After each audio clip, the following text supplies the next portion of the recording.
Deemed, rehabilitated, and real entertaining. This is the Carl Jackson Podcast.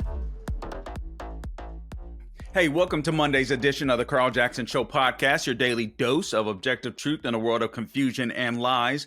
I got a lot I want to talk to you about today, but I do want to focus on the EPA and Earth Day. My belief is that if we do not defund the EPA, we are going to be in a world of hurt.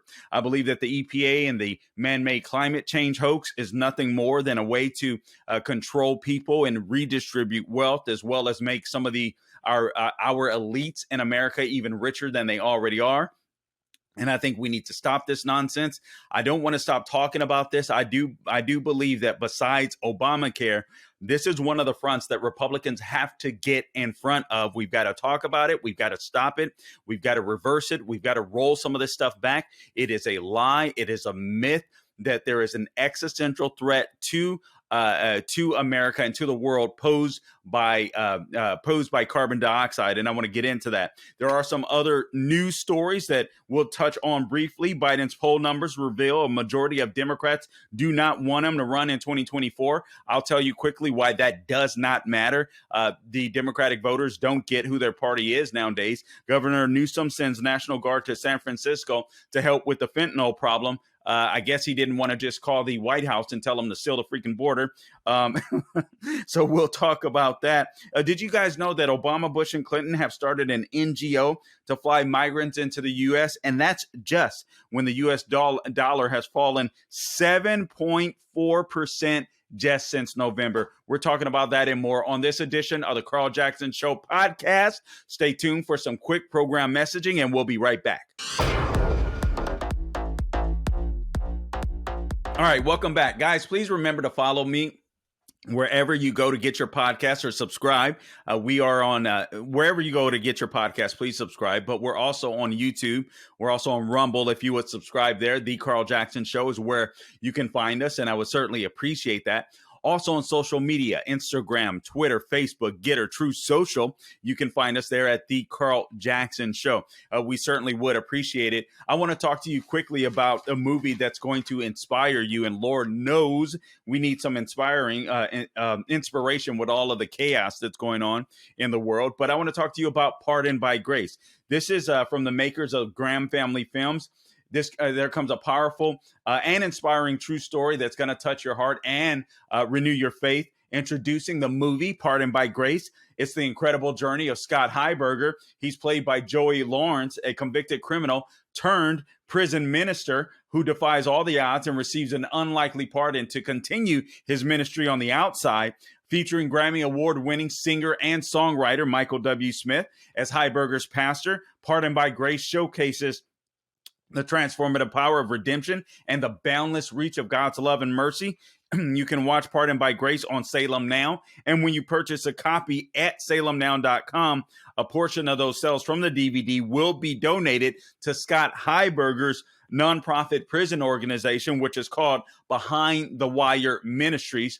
That provides hope and support to the incarcerated, by the way. So together we can share the power of faith and forgiveness with those who need it most. All you have to do is visit salemnow.com to purchase your DVD, and you'll have the added blessing of being able to donate to this incredible cause today. All right, guys. So just a couple of stories that I want to touch on real quick before we get into this Earth Day. And why this is something that Republicans need to take up the mantle for. We have to fight back against this idea that man can control the climate. That's not to say we don't have some impact. We just don't have enough impact on the climate for it to make a major difference, for it to be an existential threat. All right, so that's got to be loud and clear from the Republican Party. And I got to be honest, I don't hear it. I don't hear it. As a matter of fact, I think far too many Republicans go along to get along, and it is extremely dangerous.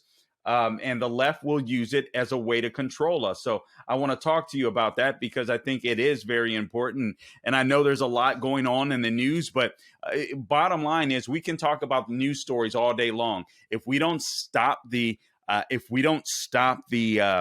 advancement of the left, how the takeover, government takeovers with these bureaucracies and with our manufacturing and are taking over the private sector, we're doomed.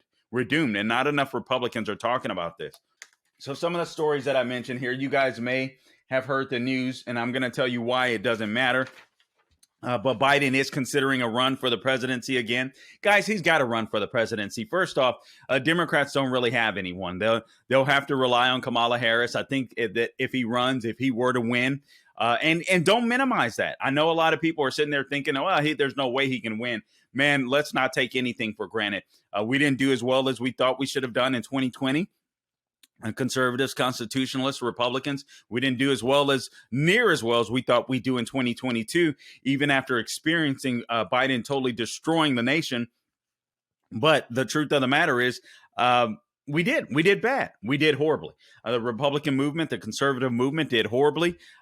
We can talk about all types of different reasons, but we didn't perform up to expectations. So don't take for granted that this guy will run. This guy will run. And I think he has to, in part because he's a criminal. And you see all the investigations and the news coming out with James Comer and the House Oversight Committee. Jim Jordan is putting in work to expose these woke DAs that are trying to take down Trump. Don't think the left doesn't fear that. And don't think the left doesn't know that we know, right? And they know as well that Biden is corrupt as all get out.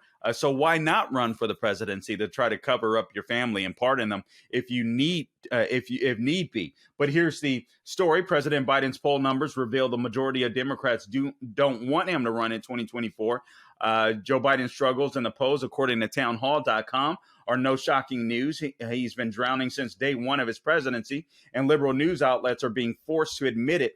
You have NBC host Chuck Todd revealed shocking low poll numbers for Biden. I always question when these CNN hosts or NBC hosts are willing to finally admit the truth once we start heading into an election cycle. I think this is a way for them to shape the narrative and for them to try to force Biden out. Again, people have to be concerned about Kamala, but I don't think Kamala could be any worse than Biden because I don't think Biden is running the government in totality anyway. I think he's a puppet for the left for the most part. There's no doubt in my mind that there are times when where he was lucid, and maybe there's some times where he still is, where he says this is what he wants, and then he leaves it up to his corrupt staff to figure the rest out.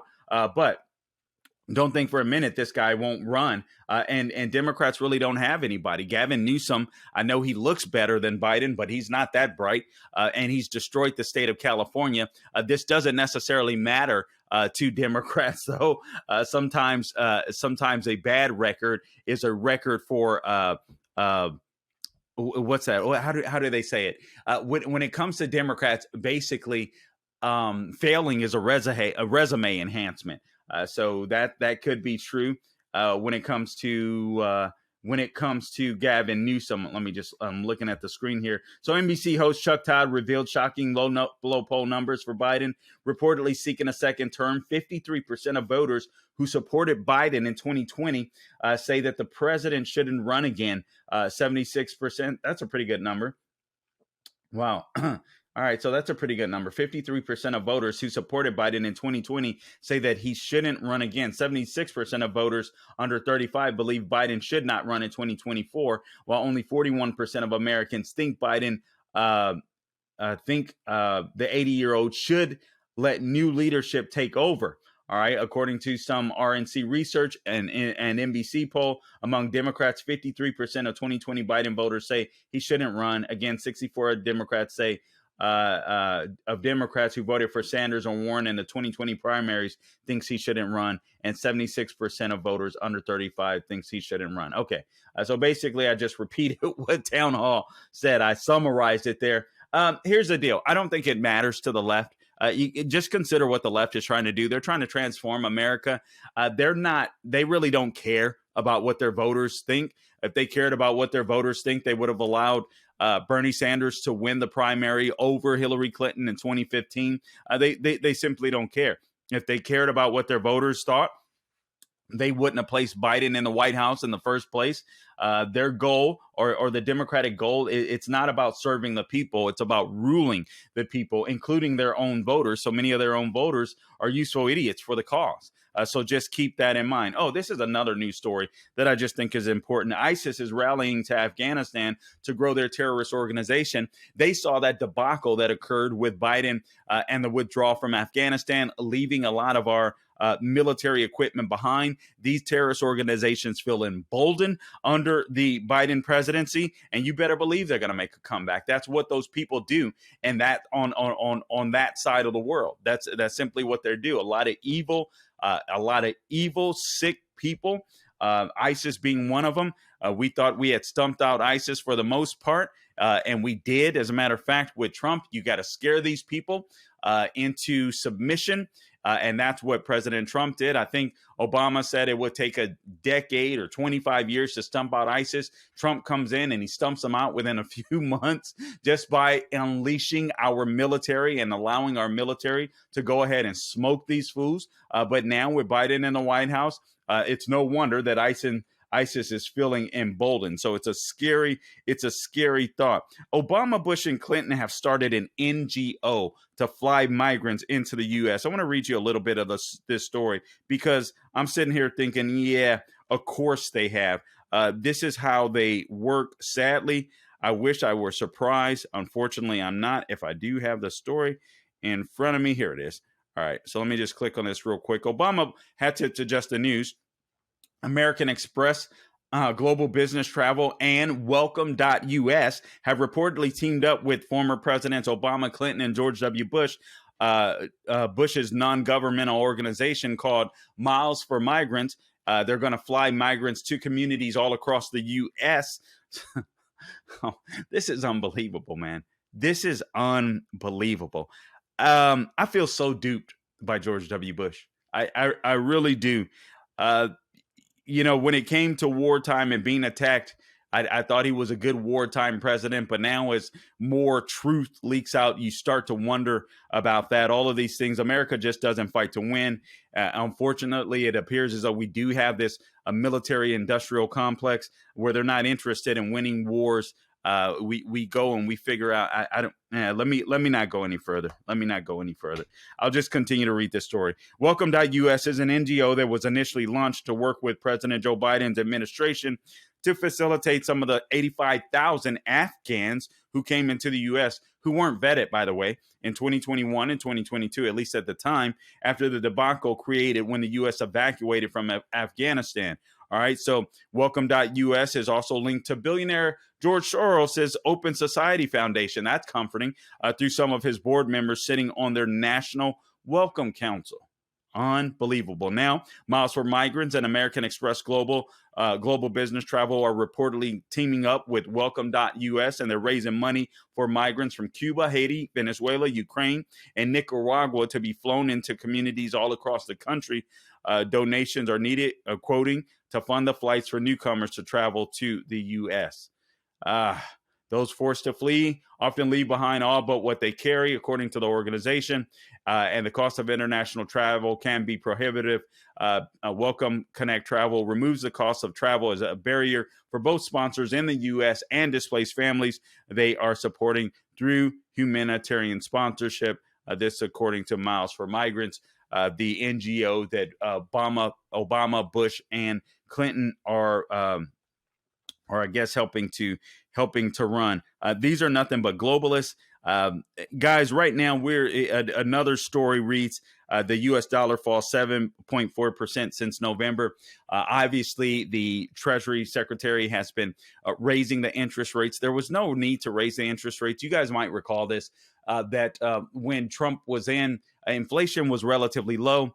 But he wanted to get interest rates lower. He wanted to get interest rates lower. So the goal was to open up the economy and let entrepreneurs go to work. Let entrepreneurs provide jobs and be innovative in order to grow the economy. And that's exactly what happened. So what you do, instead of cutting interest rates, what the Treasury Secretary or what Biden should have done, but they're not going to do it because they're leftists, right? And they want control of you and the federal government. So instead of unleashing the American economy, instead of of unleashing American innovation, they decide they don't know what the heck they're doing, right? They really don't know how the economy works, even though they want to destroy the American economy or bring it down to size, so to speak.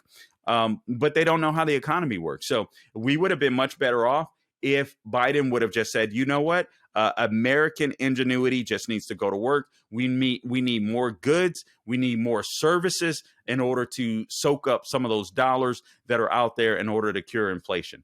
So we went the opposite route and causing and making stuff rise in price with inflation. And now the dollars are being soaked up in that way. They're just not worth as much. And we've seen a 7.4% drop in November, and the job market is starting to follow behind as well. So the U.S. evacuates the Sudan embassy. Things are getting really dangerous in Sudan. Apparently, all of the staffers, I can't remember how many, were taken safely away. There's no telling how many Americans remain behind in the African country of Sudan, but the evacuees of the U.S. embassy have all been taken into safety, as I recall. Okay, now let me. This one story I want to touch on. Governor Gavin Newsom. Real quick. Hey, guys, before I do that, let me just talk to you about MyPillow. MyPillow.com with Mike Lindell, providing American jobs, American manufacturing. They've got this special deal that's exclusive to my listeners. You can get the new MyPillow 2.0. It comes with the same patented adjusted feel as the original MyPillow, but now it has this temperature regulating thread on the exterior of it that dissipates heat. So now the pillow is softer, smoother, and cooler, guaranteeing an even better night's sleep, if you can imagine that. And the MyPillow 2.0 is on special for my listeners. You buy one, again, you get one free. All you have to do is go to mypillow.com, click on the radio listener square that's at the top of the page, all right? Click on that radio listener square, enter my name, Carl, C-A-R-L, or give them a call, all right, 800-858-0263. Again, that number, 800-858-0263. Tell them Carl sent you. And again, these products come with a 10-year warranty and a 60-day money-back guarantee. You cannot beat that with a bat. Guys, I did tell you, too, that the U.S. dollar has fallen 7.4% just since November. Imagine that. It's nearly 7.5 points. Think about that. So let's say the dollar was worth $1, which it wasn't in November. Thanks to inflation, it wasn't worth $1. But now we've lost an additional 7.5 points of the dollar just since November. And not to say our dollar is worthless, but times are getting really scary because the dollar certainly isn't going to go as far. Gas prices are starting to rise again, and they're going to continue to rise. Obviously, we're coming up in the summer season. All right, so guys, I want to talk to you about the Birch Gold Group. All right, so Birch Gold Group, listen, inflation has consequences. As the Fed raises interest rates to combat out of control government spending, long-term bonds have diminished in value. They're crippling banks. Depositors are holding their breath and investors are bailing on bank stocks. Diversification has never been more important than it is right now. So the recent surge in gold prices is directly linked to the extreme market volatility that we're seeing right now. So this is why gold has historically been a great hedge against the stock market and against inflation alike. So the only company I trust to help you diversify into gold is Birch Gold Group. Birch Gold Group. You can text my name, Carl, C-A-R-L, to 989898 to get your free info kit on gold. Birch Gold will help you convert an existing IRA or your 401k that's tied to the volatile market into an IRA in physical precious metals, gold and silver. And the best part is it's tax sheltered. Again, text my name, Carl, to 989898 and claim your free info kit on gold today with an A+ rating from the Better Business Bureau. Thousands of happy customers trust Birch Gold Group to protect their future. You can too. Again, text Carl, C-A-R-L, to 989898 and do it today. All right. Now, good Lord, I have just lost all of my research. Okay, it's back in front of me. I thought I lost it, but I just placed it underneath my phone. Guys, it's so weird because if you're looking on YouTube, you might think that I'm in some big studio room, or you may not. You may realize just how confined this looks. You can see my hand. If you go to youtube.com, click on the Carl Jackson Show. Kind of looks weird. Kind of looks funky, Gabe. Do you see that? Kind of looks weird. Anyway, but it's not. It's a really tight. It's a really tight studio in a really tiny bedroom in my house. But it's okay. It gives us that personal feel. But sometimes I have this little desk where things are just kind of piled on top of each other because I literally don't have that much space at all. Lord willing, that will change soon. But anyway, that's just the way it is. But guys, all right, now listen. I want to talk to you about Earth Day. A lot of people are talking elections. A lot of people are talking the Biden crime family as well. They should be. Very important news. We learned the news last week that the acting CIA director, former acting CIA director, is with Blinken and all these guys help push or help suppress the Hunter Biden laptop story, where 51 Intel people basically came out and said, listen, this looks like Russian disinformation, when they all knew they were lying. You know, it's sad. This is where we're at. They're a bunch of liars. But here's the deal. Speaking of being a bunch of liars, I want to talk about Earth Day. All right, so there was an article that was printed at Town Hall called "On Earth Day, Let Us Give Thanks for Fossil Fuels." I just want to read you the summary, and then we'll go over some of the highlights, because this is something that we have to fight back against. We have to start calling our state legislatures, right? Our legislators, whether they're in the House or the Senate, and we got to tell them they need to push back against this nonsense. It's going to be healthcare. It's going to be immigration, over-regulation, energy, which comprises of this, and education. Those are the deals that are going to destroy this country. That's what the left is using. They're using the healthcare industry. They're using immigration, open borders. They're using massive regulation, circumventing you, the people, circumventing the congressmen and women that we elect to go serve us in Washington with regulation. They're destroying our energy sector here in the United States. They've destroyed our educational system, the left has, and that's why we need school options. I go further than saying school choice. I believe that everybody in America, every American citizen should be able to read, write, and do arithmetic. They should also know some science. They should also know some art, being able to work with your brain in a creative type manner. So these are things that I believe we should know how to do. But I got to be honest with you, the more I think about it, I'm not sure that most people need to even graduate high school. I know I'm just thinking through this. I'm not saying that I'm for this per se, but I'm thinking through it. But I just wonder if some people, maybe they go through 8th grade, if they're not a person that's determined to go to college, and then they start learning a trade in school, and then by the time they're 18 or so, they go right into a trade. I don't know, but I think there's more solutions than just normal school. I'm just starting to think this stuff through. But anyway, here's the article. April 22 marks the beginning of the modern environmental movement, which started in 1970. That was the first Earth Day, where several million Americans took to the streets to participate in mostly peaceful protests or demonstrations, demanding that the federal government dramatically increase its regulation of the environment. And the government happily responded to the demands of environmentalists by creating the EPA. Oh, great joy. You know, this happened under Richard Nixon, right? Listen, Richard Nixon, he appeared to be a pretty complex president. But one thing I will say is he really dogged us when he started some of these major bureaucracies. He really dogged us because the truth of the matter is, the left, whenever you grow government, the left will use it to their advantage. And that's exactly what they've done under the EPA. It became more about controlling people rather than keeping our water or getting our water and air cleaner, or making them cleaner, if you will.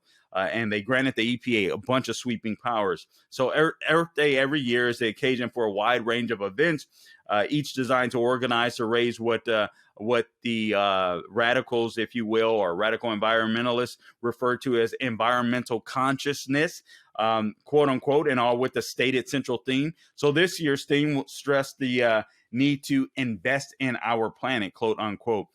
Much attention will be paid or to celebrating the investments in wind farms, solar facilities, battery plants, and the like that have been made possible by trillions of dollars in subsidies and tax credits that are packed into the Inflation Reduction Act, which is totally a farce, and other green pork delivery systems, according to the columnist. But think about this: the only way that these, a lot of these, what do you call it, climate change investment packages, climate change products could survive is only through government intervention. Well, Carl, shouldn't the government intervene? No, especially not when it's a hoax. All right. So states can work on this stuff themselves if they truly believe in it. If Earth Day is truly a day to focus and celebrate the investments that truly benefit the environment, we shouldn't be wasting time on subsidy driven or subsidy dependent unreliable technologies like solar and wind. All right, they're just not efficient. All right, this is for environmental investors. That's why a lot of these people become so wealthy. They get involved in this green energy nonsense because all it is a redistribution of wealth. But this is all about power and control. That's the reason why the government has to subsidize it. Everyone, I think people that have a modicum of, just common sense realize that this stuff is a complete and utter farce. What we should be focusing on are fossil fuels. And fossil fuels, my buddy of the American Adversaries always makes this clarification. I do think it's important. It's not like dinosaur oil or something like that. All right. We're talking about coal. We're talking about oil. We're talking about natural gas.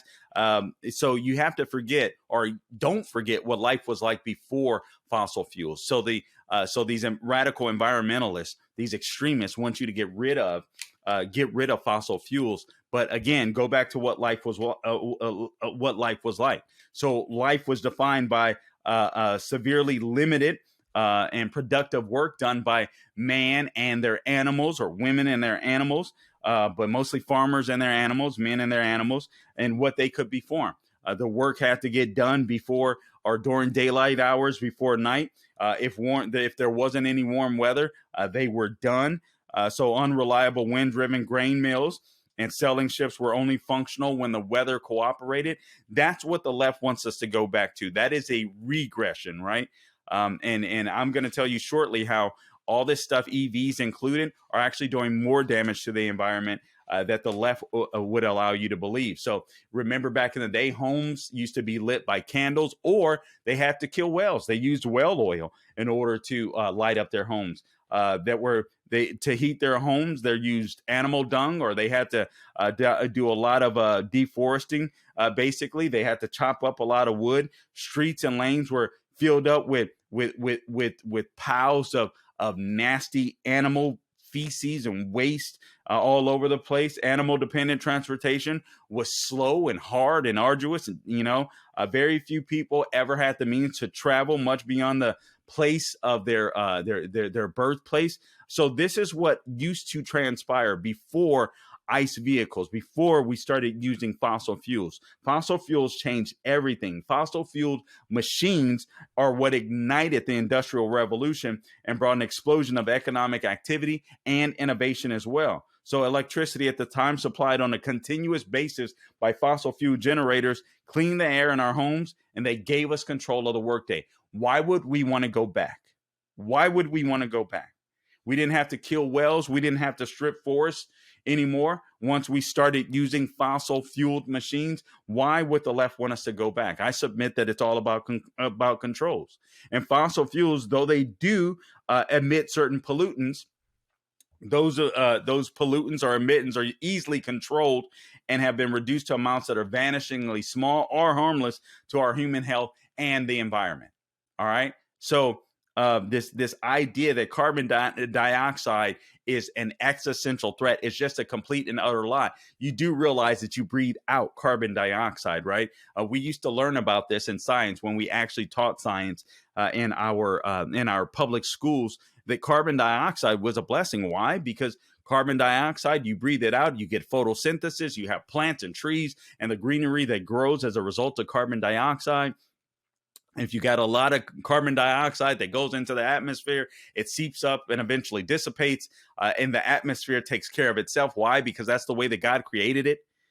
There's no existential threat posed by carbon dioxide. The man-made climate change mantra is all about political power. That's all it's about. It's about political power, and it's about money. All right. And depopulation, I would argue, too, because you can get a lot of people that say, oh, I don't want to have kids. I don't want, climate change, climate change, climate change. And you get some madmen out there. Like, where was it? Was that Singapore? I can't remember, where they stopped using fertilizers, and stopped growing food. And so the people started starving and, tried to overthrow their government. The same is true with Netherlands and the farmers. These farmers had been reducing their imprint on the environment to any, to the extent of which they could. Nevertheless, the government came, on them and tried to impose all of these governmental climate change rules where they couldn't use fertilizers anymore. They had already on their own stopped the use of granular fertilization, I believe, or liquid fertilization, or both, by 90% or so. And the government wanted more. And that was going to make people in the Netherlands starve to death. It's absolutely insane. So the gas that we exhale with every breath, the gas that is essential to the maintenance of all plant life on Earth, that's carbon dioxide, guys. It's so sad that we have to talk about this. According to the article, they strive to distract us and intimidate us while they work to advance an agenda that turns the technological clock back, and that's what's happening. And it harms the environment. These ideas harm the environment and threatens our future. Wind and solar are weather dependent. They're not great. They're not reliable. And they're not necessarily clean. When it comes to solar panels, you got to mine for a lot of those materials that aren't clean and dirty the environment, even though eventually I think things will be okay. But they dirty the environment. If you're concerned about the environment, you wouldn't want solar being created. Here's the negative impact of some of these. Each wind turbine or solar panel locks up magnitudes more land. And this article is written by Jay Kennerly Davis. He's a former attorney and a corporate executive with over 40 years of experience in both the electric and gas industry. So wind and solar, they lock up magnitudes of more land. Consider that typically farmland than is required for a fossil fuel electric generator of the same capacity. An offshore wind turbine array endangers whales. You guys may have seen this. You guys may have seen the stories of these whales and dolphins popping up on the beach, I believe on like the Jersey Shore, if I recall correctly, because they're building these wind farms. They're having to go out and do some testing in the water, and they're using these I don't know, whatever machinery that they're using causes these loud booms underwater, and it's literally like busting the freaking eardrums and jacking up the equilibrium, the whales and dolphins, and some of them are washing up on the beach. It's absolutely amazing to me that the left gets away with this. They were they were the lefties that were so concerned about the planet and animals, and yet they're doing this.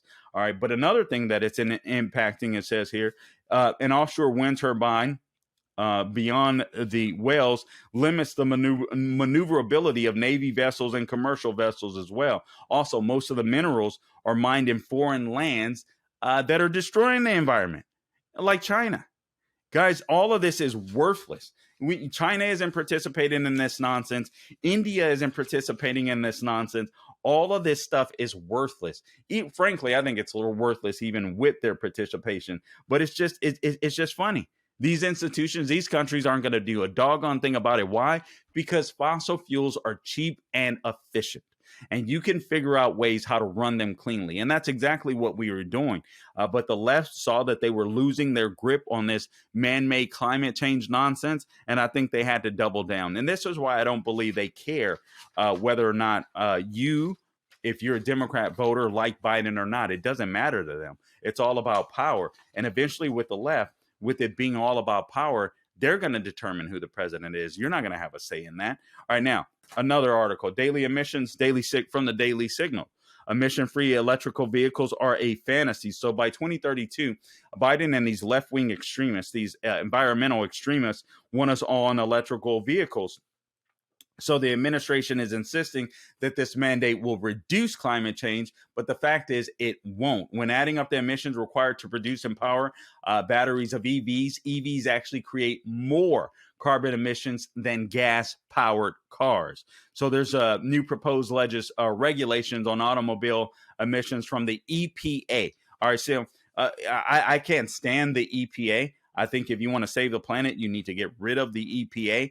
These people are complete and utter frauds. And all it is, again, is a scam to redistribute wealth and to help politicians garner more power for themselves. But the EPA would require 60% of new car sales to be battery-powered electric vehicles by 2030 and 67% by 2032, compared to fewer than 6% in 2022. So 6% of the EVs are on the road, cars on the road are EVs, 6% as of 2022, but they want us powered up to 60% by 2030. And you guys have to, I mean, this is insane. This is insane. And it's taken decades just to get to 6% when it comes to EVs.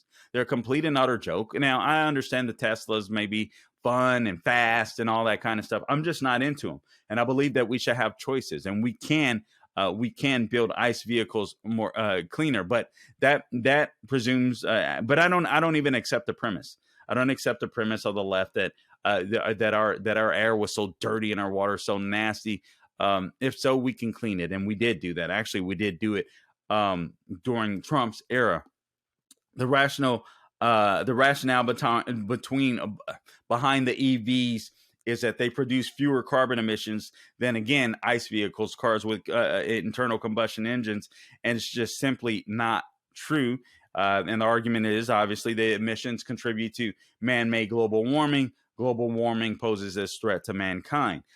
Now, here's what the regulators don't tell you: that electric cars don't have tailpipe emissions, but their batteries are charged using electricity, and much of the electricity produced, unless it's from renewables or hydropower or nuclear energy, still results in carbon emissions. And again, you have to go to China to get a lot of these batteries. We're trying to make them here, but it doesn't mean that we won't have to use some of the minerals that are so dangerous. A 2022 paper by Kelly Senecal of Convergent Science and other scientists compares greenhouse gas emissions from plug-in battery-powered electric vehicles with emissions from hybrid vehicles. And those are the vehicles that have the combined ICE engine and the small battery packs. And the conclusion was pure plug-in battery-powered vehicles create more emissions than hybrids, and even more than some of the traditional ICE engines, whose fuel delivery and air delivery and ignition systems have improved greatly over the last 20 years. All right, so batteries use fossil fuels for charging. It only makes sense, right? How do you charge your battery? With electricity. Well, where does electricity come from? Coal. People just aren't being taught this stuff, and we have to constantly reiterate it, but we have to do more than talk about it. You got to call your state legislators, guys. We cannot allow the left to take control, and we can't afford for Republicans to be silent on this issue while the left uses this issue to take control. And the rhinos, the establishment. Electricity for battery power vehicles is coming from coal and natural gas rather than renewables. All right. To minimize emissions and costs, electricity grids tend to use clean sources, according to the columnist, such as nuclear, solar, and wind as much as possible. But the demand often exceeds what those sources can provide. So what happens when the electric grid goes down and you have an electrical vehicle? You're stuck. You're stuck like Chuck. Man, this is about reducing freedom too. Cars equal freedom. You know, I tweeted out the other day, I was at the Super Walmart parking lot, and I was parking my truck. And I saw this lady that was not running, but she was and not quite jogging, but a steady, quick, and hurried pace with a cart, and she had groceries inside of the cart. And I'm looking at her; she was like looking up, and then just pacing really fast. She had somewhere to go. I looked up. I see this bus that was at the end of the Walmart parking lot. And so she was headed right towards that thing. I think it looked as if the bus driver may have been out for a quick break. So she was just kind of, waving her hand and rushing that way. And I just sat there and thought, man, that used to be me. I used to be there. I used to ride the rough, tough, and dangerous in LA. And even when I moved to Florida for a good period of time, I couldn't afford a vehicle, and I would ride buses, and I couldn't stand the buses. Sometimes there would be just nasty people in there. There were times where homeless people would be in there and just pee. And there was this one time where this dude, he was homeless. He came and sat behind me. And then during the bus ride, I saw him just kind of sinking down into his seat. And the next moment I know there's like pee literally leaking. It just missed my backpack. I was so mad. It was disgusting, but I could see the pee. He angled himself where he could pee towards the wall, and it would just trickle down towards the wall. It was just so freaking disgusting, man. And after riding it for a little while, I was like, screw it. I'd rather ride a bike. And then eventually get a car. And that's eventually what I wound up doing. But the cars just equal freedom. There's nothing like being able to travel in your own car, go to where you want to go, when you want to go, without someone telling you what to do, or without a government having the power, God forbid, if something goes wrong, to tell you, hey, don't use your EV. So it's just absolutely insane where we are. If battery powered vehicles were able to be charged with emissions-free energy, then emissions from transportation could perhaps be reduced. But until emissions-free fuels are plentiful enough and reliable enough to meet demand and have a net environment benefit, battery powered vehicles will still rely on fossil fuels and will not reduce emissions. I don't even believe we should go that way. What's the use? There's no need. If you can use reliable internal combustion engines and run them cleaner, why do you need EVs? Seriously. I don't begrudge people that want to buy them, but I'm sick and tired of being sold the lie that these things are going to make the environment cleaner. They're not. Producing batteries results in emissions. Here's some stats here. 70% of the world's electric batteries are produced in China. 83% of China's energy comes from fossil fuels. According to the U.S. Energy Information Administration, the longer the range of the battery, the more carbon is used in the production process. So some of these cars, their batteries, they do more damage to the environment in the production phase than many cars that use ICE engines do in years. So Senecal has calculated, and this is she's with the Convergent Science Group, Kelly Senecal of Convergent Science. She made a couple of calculations on the Nissan Leaf and the Tesla. All right. And she calculated that carbon emissions to produce a battery for a Nissan Leaf were equivalent to driving a gasoline-powered BMW 320 diesel for 24,000 miles. Think about that. For a larger Tesla Model S battery, carbon emissions used in production are equivalent to driving the BMW 320D, which I'm assuming is diesel, for 60,000 miles. And then consider transporting the batteries from China to America. So you're not reducing any emissions. You're creating more. It's a total facade. It's all about control. It's all about redistribution of wealth. It's about depopulation. And then consider some of the mining materials. Cobalt is one. You have to mine in the Congo for the Democratic Republic of Congo for that. You look at these large earth movers that they use to mine. Go online and look at these earth movers. They call them. These bulldozers are so huge. They drink a gallon like so many 100 feet or something. It's insane. And yet supposedly these vehicles that are used to mine some of this material, along with kids, are somehow cleaning the planet. It's just ridiculous. And then you use lithium. That's another crucial component of the batteries, but they have to be mined in China, Chile, Argentina, and Australia. Do you think these countries are drilling or mining for these materials cleaner than the United States? Don't be so naive. The stark conclusion of all this is until electricity can be generated by emissions-free power, battery-powered vehicles will generally increase rather than reduce emissions. So don't buy into the EV nonsense. I say screw Earth Day. If you really want to save the planet, it's time to get rid of the EPA. It is literally time for our candidates, those that are on the right, those that say they believe in freedom. it's time to amputate some of these bureaucratic agencies. The EPA is one of them. Guys, I appreciate you tuning in to this edition of the Carl Jackson Show podcast. Please subscribe to the podcast wherever you go to get your podcast. We're also on YouTube and we're also on Rumble. The Carl Jackson Show is where you can find us. Don't forget our sponsors. Guys, hook yourself up with some Birch Gold. All right, Birch Gold Group.